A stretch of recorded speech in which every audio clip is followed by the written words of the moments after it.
Hello, I am Dhananjay মান্তি and welcome to my YouTube channel English tutor. আমি আশা করি তোমরা সবাই ভালো আছো। আজকের লেসনটা হতে চলেছে অ্যাডভার্বস নিয়ে। অ্যাডভার্বস কি এবং এটা আমি এর আগের ভিডিওতে বলেছিলাম। পার্টস অফ স্পিচের যে ভিডিওটা আছে সেটাতে আমি বলেছিলাম অ্যাডভার্বস কি, এবং এরপরে এই ভিডিওতে অ্যাডভার্বস নিয়ে এক্সপ্লেন করব। অ্যাডভার্বস কি এবং এটাকে কত ভাগে ভাগ করা যায়, এটা কিভাবে কাজে লাগে এবং কোন একটা সেন্টেন্সের মধ্যে কিভাবে চিনবো যে এটা কোন অ্যাডভার্বসের মধ্যে পড়ছে, এটা কোনটার মধ্যে পড়ছে। ওকে, তাহলে আমাদেরকে প্রত্যেকটা ভাগ সম্বন্ধে ক্লিয়ার থাকতে হবে এবং প্রত্যেকটা ভাগ সম্বন্ধে ডেফিনেশনগুলো জেনে রাখতে হবে। তাহলে অ্যাডভার্বস কি, এটা আমি আগের ভিডিওতে বলেছিলাম। অ্যাডভার্বস কি না, an adverb is a word that describes a verb, adjective or another adverb. Adverb হলো এমন একটি শব্দ, অ্যাডভার্ব হলো এমন একটি শব্দ যা একটি ভার্বকে, অ্যাডজেক্টিভকে অথবা অন্য কোনো অ্যাডভার্বকে মডিফাই করে। ওকে, একটি ভার্ব অথবা অ্যাডজেক্টিভ অথবা অন্য কোনো অ্যাডভার্বকে তা মডিফাই করে, তাকে অ্যাডভার্ব বলা হয়। তাহলে কিভাবে মডিফাই করে একটা এক্সাম্পলের মাধ্যমে জেনে নেব। The girl speaks fluently in English. The girl speaks fluently in English. এখানে ফ্লুয়েন্টলি শব্দটা স্পিক্সকে মডিফাই করছে, এবং স্পিক্স কি, এখানে স্পিক্স হচ্ছে ভার্ব, স্পিক্স হচ্ছে এখানে ভার্ব এবং ফ্লুয়েন্টলি স্পিক্সকে মডিফাই করছে, তাই ফ্লুয়েন্টলি এখানে অ্যাডভার্ব। আমি কি বললাম যে অ্যাডভার্ব এমন একটি শব্দ, এমন একটি ওয়ার্ড যা কি করে না কোনো ভার্ব অথবা অ্যাডজেক্টিভ অথবা অন্য কোনো অ্যাডভার্বকে মডিফাই করে, বিশেষিত করে, তাহলে তাকে অ্যাডভার্ব বলা হবে। এরপর অ্যাডভার্ব, কোন অ্যাডভার্বটা কোন টাইপসের মধ্যে পড়ছে সেটা জানতে হলে অবশ্যই ডেফিনেশনটা আমাকে জানতে হবে, ডেফিনেশন উইথ এক্সাম্পল। ওকে, তাহলে অ্যাডভার্বকে কত রকম ভাগ করা যায় না, অ্যাডভার্বকে ভাগ করা যায় অ্যাডভার্ব 10 ভাগে। Number 1, adverb of manner, adverb of place, adverb of time, adverb of degree or quantity, adverb of reason, adverb of frequency or number, adverb of affirmation or negation, adverb of conjunction, interrogative adverb, relative adverb. ওকে, এই 10 ভাগে অ্যাডভার্বকে ভাগ করা যায়। Number 1, adverb of manner, adverb of place, adverb of time, adverb of degree or quantity, adverb of reason, adverb of frequency or number, adverb of affirmation or negation, adverb of conjunction, interrogative adverb, relative adverb. এরপর আমরা জেনে নেব প্রত্যেকটা definition অনুসারে যে adverb of manner কাকে বলে এবং এটা কিভাবে চেনা যাবে। কোনো সেন্টেন্সের মধ্যে অ্যাডভার্ব অফ ম্যানার কিভাবে আমরা চিনব, কোনো সেন্টেন্সের মধ্যে অ্যাডভার্ব অফ প্লেসটাকে কিভাবে চিনব, অ্যাডভার্ব অফ টাইমটাকে কিভাবে চিনব, অ্যাডভার্ব অফ ডিগ্রি অর কোয়ান্টিটিটাকে কিভাবে চিনব, প্রত্যেকটা ক্লিয়ার হয়ে যাবে ডেফিনেশন উইথ এক্সাম্পলের মাধ্যমে। ওকে, তাহলে দেখে নেওয়া যাক definition. Adverbs, adverbs number 1, adverb of manner. Adverb of manner কি? Adverb of manner, an adverb which tells us how something is done is called an adverb of manner. অর্থাৎ adverb of manner, কোন অ্যাডভার্বগুলোকে আমরা adverb of manner বলতে পারি না, an adverb which tells us, যে adverb শব্দগুলো আমাদেরকে বলে দেয়, an adverb which tells us how something is done, কিভাবে বা কেমন ভাবে, how something is done or happened, how something is done or happened, কিভাবে কোনো জিনিস হবে বা ঘটবে বা কেমন ভাবে, এটা বলে দেই, তাকে আমরা অ্যাডভার্ব অফ ম্যানার বলতে পারি, অ্যান অ্যাডভার্ব অফ ম্যানার বলতে পারি। তাহলে an adverb which tells us how something is done is called an adverb of manner. Example, তার আগে বলে দিই, most of this adverbs have L Y. এই ধরনের অ্যাডভার্ব অফ ম্যানারের অধিকাংশ অ্যাডভার্ব এলওয়াই দিয়ে যুক্ত থাকে অ্যাট লাস্টে, at its end, such as quickly, slowly, happily, badly, etc. Okay, such as quickly, slowly, happily, badly, etc. etc. Fast, hard, oil, etc. এই শব্দগুলো use থাকতে পারে, এই শব্দগুলো ইউজ থাকবে অ্যাডভার্ব অফ ম্যানারে। ওকে, এক্সাম্পল হিসেবে ধরে নেওয়া যাক, হি ওয়াক্স স্লোলি, হি ওয়াক্স স্লোলি, সে খুব ধীরে ধীরে হাঁটছে, ওয়াক স্লোলি। তো এখানে ভার্ব কোনটা আছে, এটা ভার্ব আছে এবং এটা অ্যাডভার্ব। এ অ্যাডভার্ব এখানে ভার্বকে মডিফাই করছে, বিশেষিত করছে। এখানে এটা স্লোলিটা অ্যাডভার্ব অফ ম্যানার, অর্থাৎ সে কেমন ভাবে আসছে না ধীরে ধীরে আসছে, তাই এখানে অ্যাডভার্ব অফ ম্যানার হচ্ছে স্লোলি। ঠিক আছে, অ্যাডভার্ব অফ ম্যানার কেন বললাম না, অ্যান অ্যাডভার্ব হুইচ টেলস আস, যেটা আমাদেরকে বলে দেয় কিভাবে হচ্ছে কেমন ভাবে হচ্ছে, তাই আমরা স্লোলিটাকে অ্যাডভার্ব অফ ম্যানার বললাম। Next number 2, adverb of place. Adverb of place কি না, an adverb which tells us where something is done or happened. An adverb এমন কিছু যে অ্যাডভার্বগুলো আমাদেরকে জায়গা সম্বন্ধে বলে দেয়, আস হোয়ার সামথিং ইজ ডান, যে এটা কোথায় ঘটেছে, where something is done or happened, এটা কোথায় ঘটেছে বা কোথায় হবে, এই সব কিছু বলে দেয়, is called an adverb of place, তাকে আমরা অ্যাডভার্ব অফ প্লেস বলবো। It can be used after the verb as direct object or at the beginning of a sentence, এটাকে আমরা ডাইরেক্ট অবজেক্ট হিসেবেও ব্যবহার করতে পারবো, অথবা ইট ক্যান বি ইউজড, এটা ব্যবহার হতে পারি আফটার দ্য ভার্বের পরে as direct object or at the beginning of a sentence, অথবা কোনো সেন্টেন্সের শুরুতেই আমরা এটাকে ব্যবহার করতে পারবো।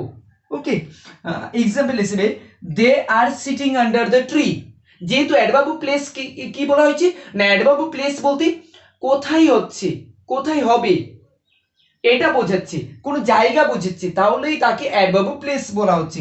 দে are sitting under the tree, তাহলে সে কোথায় বসে আছে, তারা কোথায় বসে আছে না, সিটিং আন্ডার দ্য ট্রি, গাছের নিচে বসে আছে, কোথায়, এই যে কোথায় বসে আছে এটা বোঝাচ্ছে, এই জন্য এটাকে অ্যাডভার্ব অফ প্লেস বলা হচ্ছে।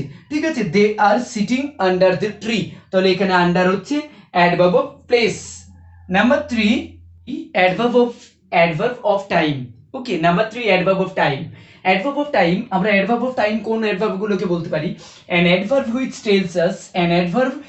Tales us when something is done or happened, অর্থাৎ অ্যাডভার্ব অফ টাইম হলো যে অ্যাডভার্বের মাধ্যমে কোনো সময়কে নির্দেশ করা বোঝাবে।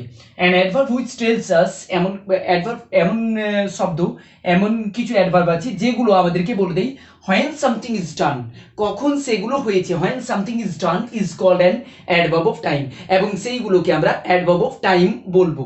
ইট can be used at the beginning or the end of a sentence, এটা কোনো সেন্টেন্সের শুরুতেও ব্যবহার করা যায়, it can be used at the beginning or the end of a sentence, এটা কোনো সেন্টেন্সের শুরুতেও ব্যবহার করা যায় এবং শেষেও ব্যবহার করা যায়, or the end of a sentence.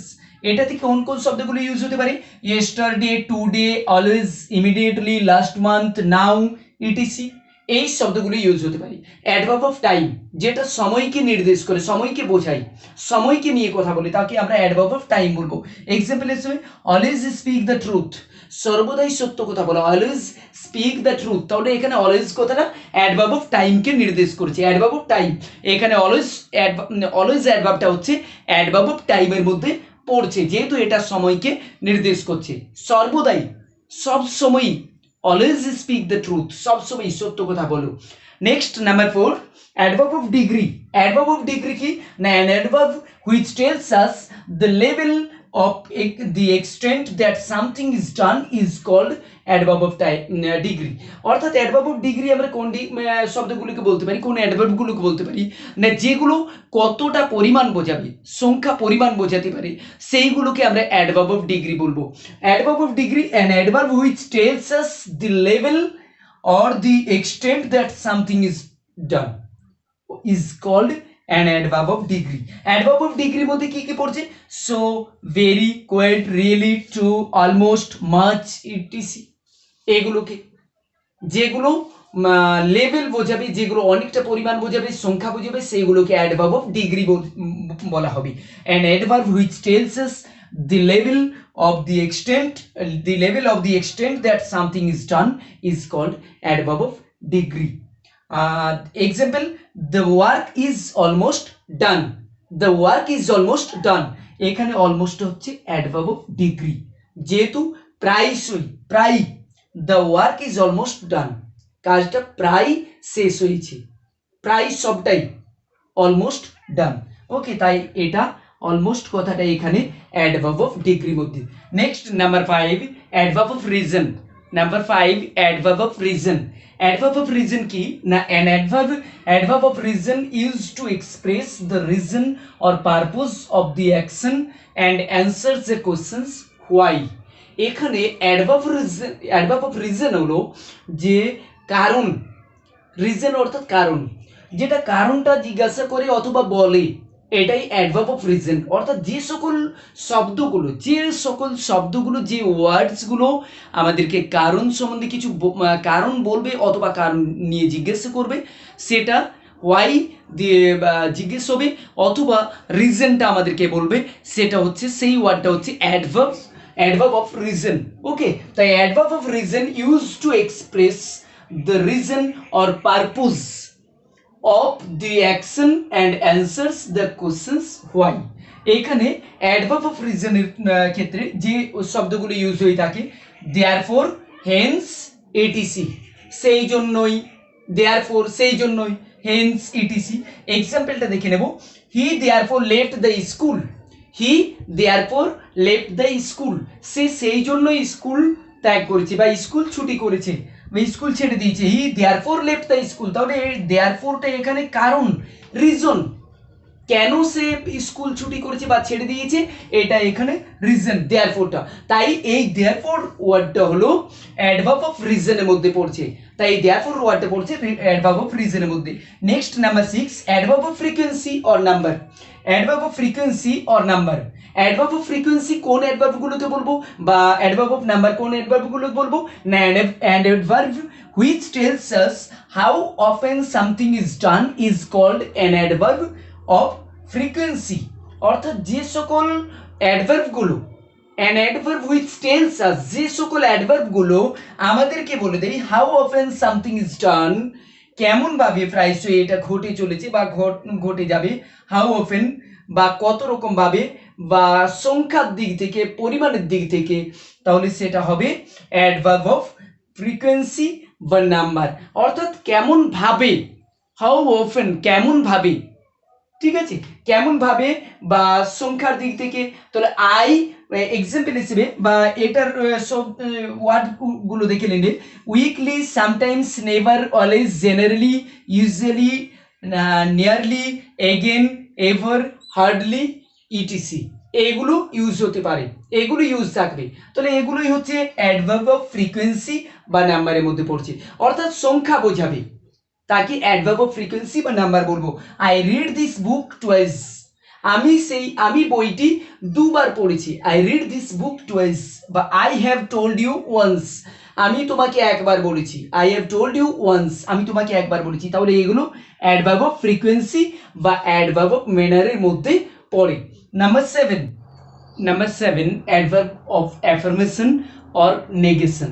Adverb of affirmation or negation, এটা কিভাবে বোঝা যাবে? The adverb of affirmation or negation, adverb of affirmation is an adverb which confirms the action, and adverb of negation is an adverb which denies the action in the sentence। অর্থাৎ adverb of affirmation আমরা সেই অ্যাডভার্বগুলোকেই বলবো যে অ্যাডভার্বগুলো আমাদেরকে হাসসূচক কিছু বলবে, যেটা ইতিবাচক কিছু বলবে, হাসসূচক কিছু বলবে, অ্যাডভার্ব অফ অ্যাফার্মেশন। আর অ্যাডভার্ব অফ নেগেশন কোনগুলোকে বলবো না, the action, adverb of negation is an adverb which denies the action, যেগুলো না সূচক কিছু বলবে সেইগুলোকে অ্যাডভার্ব অফ নেগেশন বলা হবে। তাহলে অ্যাডভার্ব অফ অ্যাফার্মেশন কোনগুলো? অ্যাডভার্ব অফ অ্যাফার্মেশনে কিছু ওয়ার্ড এখানে দেওয়া হলো, yes, surely, certainly, undoubtedly, definitely, etc. এই ওয়ার্ডগুলো থাকলে এটা বোঝা যাবে যে এই ওয়ার্ডগুলো অ্যাডভার্ব অফ অ্যাফার্মেশন। নেগেশনের ক্ষেত্রে নো, নট, নেভার, ইটিসি এইরকম ওয়ার্ড থাকতে পারে। ওকে, তাহলে এগুলো হচ্ছে adverb of affirmation or negation. অর্থাৎ যে অ্যাডভার্বগুলো হাসসূচক কিছু বলবে সেইগুলোকে আমরা অ্যাডভার্ব অফ অ্যাফার্মেশন বলবো, যে অ্যাডভার্বগুলো না সূচক কিছু বলবে সেগুলোকে আমরা অ্যাডভার্ব অফ নেগেশন বলবো। এক্সাম্পল, নেভার টেল আ লাই, নেভার টেল আ লাই, কখনো মিথ্যা কথা বলো না, নেভার টেল এ লাই। তাহলে এখানে নেভারটা হচ্ছে অ্যাডভার্ব অফ নেগেশন, ঠিক আছে, অ্যাডভার্ব অফ নেগেশন নেভারটা, নেভার অর্থাৎ না, তাহলে এখানে নেভার হচ্ছে adverb of negation. Number 8, adverb of conjunction. Adverb of conjunction কোন অ্যাডভার্বগুলোকে বলা হবে না, adverb of conjunctions are use to connect two clauses, phrases, or words separated by a semicolon, যেগুলো যে অ্যাডভার্বগুলো দুটো ক্লজকে যুক্ত করবে অথবা ফ্রেজেসকে যুক্ত করবে অথবা ওয়ার্ডসকে যুক্ত করবে সেপারেট ভাবে বাই সেমিকোলন দিয়ে, সেটাকে অ্যাডভার্ব অফ কনজাংশন বলা হবে। অ্যাডভার্ব অফ কনজাংশনের যে ওয়ার্ডগুলো also, likewise, otherwise, indeed, still, thus, etc, অর্থাৎ অ্যাডভার্ব অফ কনজাংশন কোনগুলোকে বলা হবে না, যে অ্যাডভার্বগুলো দুটো যে অ্যাডভার্বগুলো দুটো ক্লজেসকে যুক্ত করবে, যে অ্যাডভার্বগুলো দুটো ফ্রেজেসকে যুক্ত করবে, যে যে অ্যাডভার্বগুলো ওয়ার্ডসকে যুক্ত করবে, এবং এটার মধ্যে অবশ্যই সেমিকোলন থাকবে, এবং এটা কি অ্যাডভার্ব অফ কনজাংশনস বলা হবে। তাহলে অ্যাডভার্ব অফ কনজাংশনস এর মধ্যে পড়ছে also, likewise, otherwise, indeed, still, thus, etc, এগুলোর ইউজ থাকবে। Okay, example, it was raining therefore I changed my plans. Okay, therefore I changed my plans। তো ইট ওয়াজ রেইনিং, এখানে দেখো সেমিকোলনের ইউজ হয়েছে, সেমিকোলন ব্যবহার করা হয়েছে, এবং therefore একটা হলো অ্যাডভার্ব অফ কনজাংশনস, therefore হলো adverb of conjunction. I changed my plans, তাহলে এখানে therefore দিয়ে দুটো ক্লজেসকে যুক্ত করা হয়েছে। ওকে, এটা হচ্ছে adverb of conjunctions. Number 9 interrogative adverb. Interrogative adverbs কোনগুলোকে বলা হবে না, the interrogative adverbs are use to ask questions. যে অ্যাডভার্বগুলো দিয়ে, যে অ্যাডভার্ব ওয়ার্ডগুলো দিয়ে কোনো প্রশ্ন করা যাবে, কোনো প্রশ্ন করা বোঝাবে বা প্রশ্ন করা যাবে, সেই অ্যাডভার্বগুলোকে, সেই অ্যাডভার্ব ওয়ার্ডগুলোকে আমরা ইন্ট্রোগেটিভ অ্যাডভার্বস ওয়ার্ড বলবো। যেমন হোয়াই, হোয়ার, হোয়েন, হাউ, এগুলো সবই কিন্তু ইন্ট্রোগেটিভ অ্যাডভার্বস। তাহলে এই ইন্ট্রোগেটিভ অ্যাডভার্বস অর্থাৎ যে অ্যাডভার্বগুলো দিয়ে কাউকে কোনো কিছু নিয়ে কোনো প্রশ্ন করা বোঝাবে, সেই অ্যাডভার্বগুলোকে ইন্ট্রোগেটিভ অ্যাডভার্বস বলা হবে। তো the interrogative adverbs are use to ask questions. Example, why are you so late, যেগুলো দিয়ে কোনো প্রশ্ন করা বোঝাবে, তাহলে এখানে ইন্ট্রোগেটিভ অ্যাডভার্বস কোনটা হচ্ছে হোয়াই, যেহেতু এটা দিয়ে প্রশ্ন করা বোঝাচ্ছে তাই এখানে ইন্ট্রোগেটিভ অ্যাডভার্বস হচ্ছে হোয়াই। এরপর next number 10 relative adverbs. Relative adverbs কোন অ্যাডভার্বস গুলোকে বলা হবে না, an adverb tells us more about a verb. যে অ্যাডভার্বগুলো, যে অ্যাডভার্ব ওয়ার্ডগুলো আমাদেরকে ভার্ব সম্বন্ধে আরো অনেক কিছু বলে দেয়, সেই অ্যাডভার্বগুলোকে আমরা রিলেটিভ অ্যাডভার্ব বলবো। আরো ইজি ভাবে বোঝা যায়, are use to join sentence or clause, অর্থাৎ এটা সেন্টেন্সগুলোকে যুক্ত করতে কাজে লাগে, দুটো সেন্টেন্সকে অথবা তিনটে সেন্টেন্সকে, দুটো সেন্টেন্সকে যুক্ত করতে কাজে লাগে, এবং কি করে ক্লজেসের ক্ষেত্রেও কাজে লাগে। তাহলে এখানে কি হচ্ছে, are use to join sentences or clauses.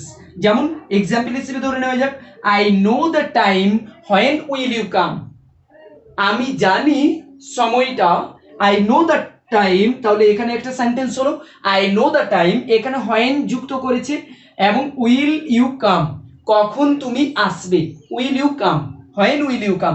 তাহলে এখানে হোয়েনটা হচ্ছে রিলেটিভ অ্যাডভার্বস, হোয়েনটা পড়ছে রিলেটিভ অ্যাডভার্বস এর মধ্যে, এবং রিলেটিভ অ্যাডভার্বস এর মধ্যে কোনগুলো পড়ে, টাইমের মধ্যে পড়বে, প্লেসের মধ্যে পড়বে, রিজনের মধ্যে পড়বে। রিজনের মধ্যে বলতে হোয়াই পড়বে, হোয়াই মানে কেন, প্লেসের মধ্যে হোয়ার পড়বে, হোয়ার দিয়ে হোয়ার আর ইউ গোয়িং, এটার মধ্যে হোয়ার হবে, কিন্তু এটা ইন্ট্রোগেটিভ অ্যাডভার্বস হয়ে গেল। তো এটা যেটা দুটো সেন্টেন্সকে যুক্ত করতে কাজে লাগবে, বা হোয়ার আর ইউ গোয়িংটাও বলে চলে, হোয়ারটা এখানে রিলেটিভ অ্যাডভার্বস এর কাজে লাগছে, এবং টাইম বলতে হোয়েন, এটা হচ্ছে রিলেটিভ অ্যাডভার্বস। তাহলে রিলেটিভ অ্যাডভার্বস হচ্ছে an adverb tells us more about a verb, যেটা টাইম, প্লেস, রিজন হবে, আর use to join sentences or clauses. Okay, তাহলে সেন্টেন্স অ্যাডভার্বের ডেফিনেশন কি না, an adverb is a word that describes a verb, adjective or another adverb. Adverbs mainly modify manner, place, time, frequency, etc. এবং অ্যাডভার্বকে কয় ভাগ করে যায় বললাম, যে অ্যাডভার্বকে 10 ভাগে ভাগ করে যায়। কি কি না, adverb of manner, adverb of place, adverb of time, adverb of degree, adverb of degree or quantity, adverb of reason, adverb of frequency or number, adverb of affirmation or negation, adverb of conjunctions, adverb interrogative adverbs, relative adverbs. ওকে, এই 10 ভাগে ভাগ করে যাই। তাহলে আমরা খুব easy ভাবে চিনতে পারবো যে কোন সেন্টেন্সের মধ্যে কোন অ্যাডভার্বটা ইউজ করা হয়েছে। যদি এই ডেফিনেশনগুলো আমাদের লার্ন করা থাকে, যদি এই ডেফিনেশনগুলো আমরা ডেইলি বেসিস লার্ন করে থাকি, তাহলে এটা হলো অ্যাডভার্বসের প্যাসেজ, যে অ্যাডভার্বস কি এবং অ্যাডভার্বের ভাগগুলো কি কি। অ্যাডভার্বের অবশ্যই এই 10টা ভাগ খুব ক্লিয়ারলিভাবে নোট করে রাখতে হবে এবং ডেইলি বেসিস লার্ন করতে হবে। এবং এই ভিডিও যদি ভালো লেগে থাকে তাহলে অবশ্যই একটা লাইক করো, সাবস্ক্রাইব করো এবং শেয়ার করো।